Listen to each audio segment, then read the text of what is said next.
Hi everyone, Spider-Man 1991 here. Just hanging out, making a video because I noticed I was up to 98 videos and I thought to myself, I'm close to 100, so I'm just going to do maybe a couple of videos to get to the point up to 100. For this video, my 99th one, I figured I'd talk about my favorite Marvel graphic novel, which is Marvel Secret Wars. Okay?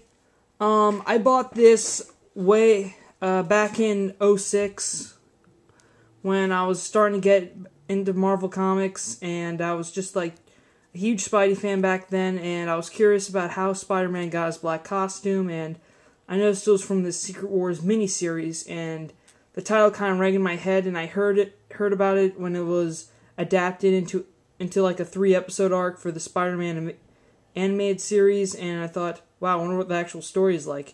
And I'm glad I bought this, because it is very good.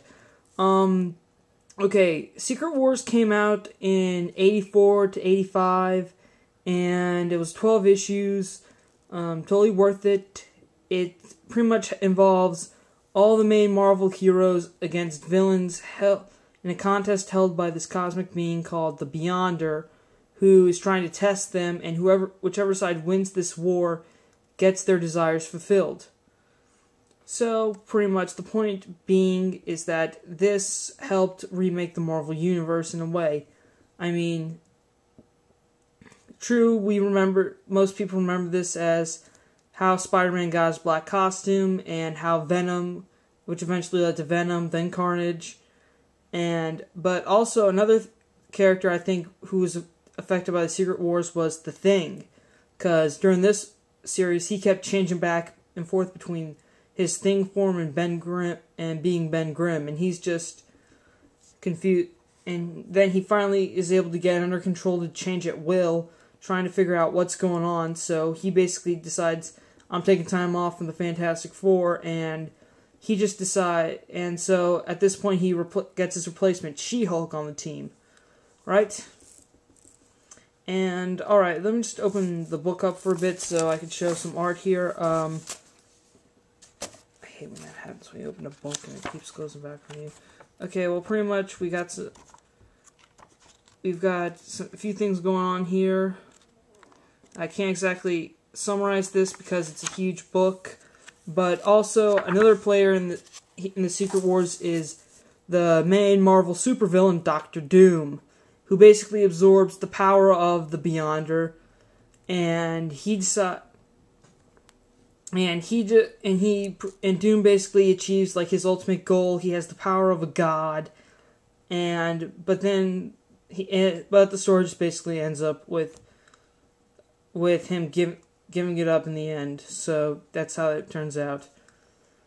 Pretty much Secret Wars is a good series. I love it. It pretty much changed a number of things.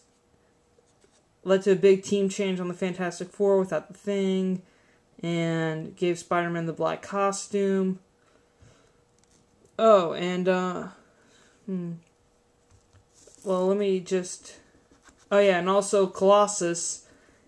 Yeah, it also led to Colossus breaking off his relationship with Kitty Pryde of the X-Men, because he fell in love with an alien. By the way, FYI, Beyonder took chunks of Earth and other planets to make his battle world, and Colossus fell in love with an alien, and that basically ended his relationship with Kitty Pryde of the X-Men, which was a big which people loved back then, I guess, and then just pretty much a big disappointment now. And also it introduced the second Spider-Woman, Julia Carpenter, the one wearing the black and white design of Spider-Man's costume. This, again, Secret Wars, big series. Sometimes I like to think of it, sometimes early on I thought of this as Marvel's version of Crisis on Infinite Earths, but really this is more trimmed down than what Crisis on Infinite Earths was, because Crisis had a larger amount of characters. This one is just basically trimmed down. It didn't change time or whatever, it just pretty much led to new directions for most team members. Oh, and also at the time, this isn't Tony Stark in the Iron Man armor, it's James Rhodes. Just thought I'd point that out. Again, it did introduce me to that, though. I did not know who James Rhodes was. I thought, and I'm like, wait, who's James Rhodes? And that opened my eyes to that in the Iron Man universe. And also, and at the time, too, for the Hulk, he still kept Dr. Banner's mind while staying in Hulk mode. But over time, during this series, his mind started to divulge back into the Hulk, back into the mind of the Hulk. Okay, Secret Wars, I would highly recommend this. Is probably one of my favorite Marvel graphic novel, just because of the cast. The art is very retro, and I enjoyed the plot line. Doctor Doom is my favorite Marvel villain. I enjoyed his involvement in this. It's an amazing book. Pick it up, and stay tuned in a minute for my 100th video uploaded. Okay? See you later.